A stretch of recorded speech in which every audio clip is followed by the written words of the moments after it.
All right, so Hoyoverse just dropped their developer radio for upcoming big updates, and we have two really important ones in here. So today we're just gonna go over this. I'll give my thoughts and what this can mean in the future. Now, both the updates in here, they're gonna be coming out in 2.3. So we're not gonna be able to see them, immediately, but there is info in here that I think is really important and it's gonna be really good for pretty much every player, I think. So starting out with the first one, I think this is the most asked for update, is a Simulated Universe update, because a lot of the times it gets kind of like boring and repetitive to farm the planar ornaments from Simulated Universe, and they did mention in the I believe it was the either 2.0 or 2.1 live stream that they were working on some changes to make it a lot better for us to do that, and it looks like this is what they have been cooking up.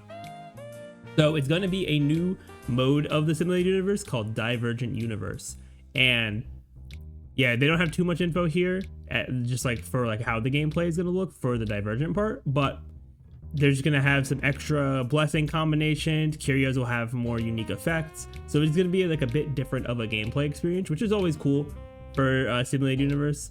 And it'll be maybe a bit of fresh air there. Then the big thing here, because they have a few different sections for the update, rapid planar ornament procurement function. This is the big one here, because as I said, people, and including myself, it does get a bit repetitive when you're farming up the planar ornament. You have to do multiple Simulated Universe runs, like complete runs, which can take like maybe like 10 minutes if you have like Acheron or like Ron May. But if you don't have those characters, it could be taking you maybe like 15, 20 based on like fights and loading screens, all that kind of stuff. But now with Divergent Universe, we do have the planar ornament quick claim function. So after you clear a run of Divergent Universe, you'll be able to save all the curios and blessings you had into a save file, and the save file gets reset every week. So you do have to still farm Divergent Universe once a week to be able to make your new save file. And you can directly challenge different bosses using the save file that you have and get the planar ornaments from just challenging the boss. So instead of having to do a whole world run for Simulated Universe, you're just going to be fighting one run of Divergent, and then you're going to fight whatever boss for whatever set you need. Now, this doesn't really say if it's going to be like the same bosses from Simulated Universe, where it's like they'll have two different sets that you can farm from there. It'd be kind of crazy if they had multiple bosses and there's only like one set you can get, which would make farming some sets way better, because there are some sets where the second set in that Simulated Universe world is kind of mid or like kind of niche to where you probably won't be using it that much. Like for example, the biggest one for a lot of players is Inert Salsado in World 6, because Inert Salsado is amazing, but you have it with Belobog, which is kind of I wouldn't say Belobog's bad, but it's a bit more niche because it is more of like a defense set. And I feel like a lot of defensive characters tend to run some other sets as well. I mean, I think Belobog is really only like a Japard and maybe March 7th set, I'm pretty sure. So yeah, I do think if they were to make these bosses only drop a single set, that can make farming a lot more efficient too. Now, are they going to do that? I don't know, but we will still see when this comes out. But it does look very good there as well. Then for the rewards from Divergent Universe, it's going to have its own reward system as well, which is very nice. You'll be able to get leveling materials. Stellar Jades are always nice. And also, when you clear Divergent Universe, you'll also get weekly points for the Simulated Universe rewards, which is also really good, so that there's less actual like Simulated Universe you'll have to do as well. So it's not like we have two different things we have to do before we can get the planers. So this is also very good there. And then the last thing on Divergent Universe is that they are adding a restart challenge option, to where if you are not doing so hot in the battle you're in, you can just restart the challenge for the current battle, and you also still have your technique effects as well, which is very nice, because I know for people who have been struggling with like Golden Gears and Swarm Disaster and stuff, what we would do is just close the game out during the battle, and we wouldn't lose a lot of skill points, which does kind of suck. But this can also be very good for those players who might be newer, might not have everything fully built up yet. So yeah, definitely a nice quality of life for that. Then now the second big update, which is also very exciting to me and probably to some other people as well, is we are getting a new endgame mode, Apocalyptic Shadow.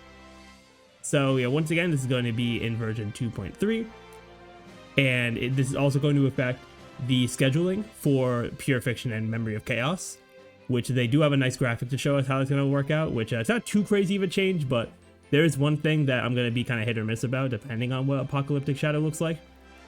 So based on what they say here, it says that in Apocalyptic Shadow, Trailblazers must face materializations of the finality and defeat bosses they have faced before. And the bosses will have slight differences between them and the regular bosses. The Trailblazers can check out the details by reading about the enemy's traits when the battle begins. We hope Apocalyptic Shadow will bring new combat strategies and richer gameplay experiences to Trailblazers. And it says, mind your team setup and combat strategy, defeat formidable foes, earn high scores, and obtain your rewards. Now, I don't know if earn high scores might like confirm that's a point-based thing like Pure Fiction is.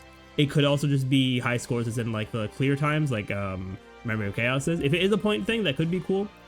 But the one thing I am really hoping for, based on what we have in Pure Fiction and Memory of Chaos, I hope that Apocalyptic Shadow is a single target favored mode. And the only reason I say that is because Pure Fiction is an AoE, like erudition kind of mode, and then Memory of Chaos, like let's be real, destruction characters are some of the best characters in that mode. So I do think having a mode that's more single target focused, especially with the upcoming release of Boot Hill being a hunt character, I do think this could be very good. Plus also the way we've had the follow-up team get some buffs recently as well with aventurine, and the best follow-up teams being Topaz and Dr. Ratio, they would benefit a ton from a single target mode as well. So hopefully that's the case, but we don't have that information yet on how the fights are going to be. The fact that they say bosses though, it does give me hope that it would be like a mainly single target kind of mode. Maybe the bosses will spawn ads depending on who they are, like Yang will probably still spawn as swords, Bronio will probably still spawn her Silvermane guards and stuff like that. But yeah, we'll see how it is. And of course we get 720 Stellar Jades for each phase of Apocalyptic Shadow. Then for the schedule, it's not too big of a change, but now we only instead of it being like MOC Pure Fiction, we add Apocalyptic Shadow in, which means we only get one of these modes per version, which is, it does kind of suck if you really like Pure Fiction or you really like Memory of Chaos. So this is where I do really hope that Apocalyptic Shadow is, as good as I'm hoping it is, so that it doesn't feel super annoying to be losing out on a cycle of MOC. Since I right now MOC is my favorite endgame mode, so I do hope that Apocalyptic Shadow can measure up. But yeah, it looks like for the first 2 weeks of the version, we're gonna be getting Apocalyptic Shadow. Then the second 2 weeks we get Pure Fiction, and then the last 2 weeks we get Memory of Chaos. And that's gonna be a thing for every version here. And they'll all still last 6 weeks like they do currently. So yeah, you'll still have a lot of time to be able to clear those as well. But we're not going to have it to where for a couple weeks the previous cycle of the endgame mode will be active when the new one starts. As soon as the new one starts, the old one will end. So it is also important to keep in mind for just making sure that you get all those rewards there.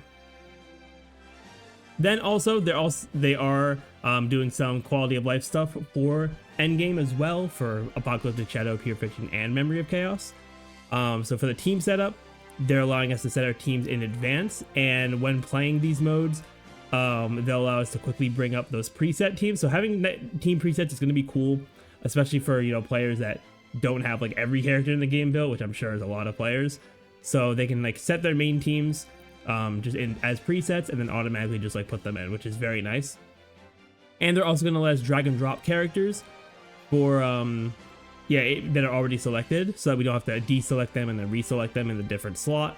So that can also be very good as well. Just a nice quality of life stuff. And then lastly here, consult your friends' ideas behind their team lineup.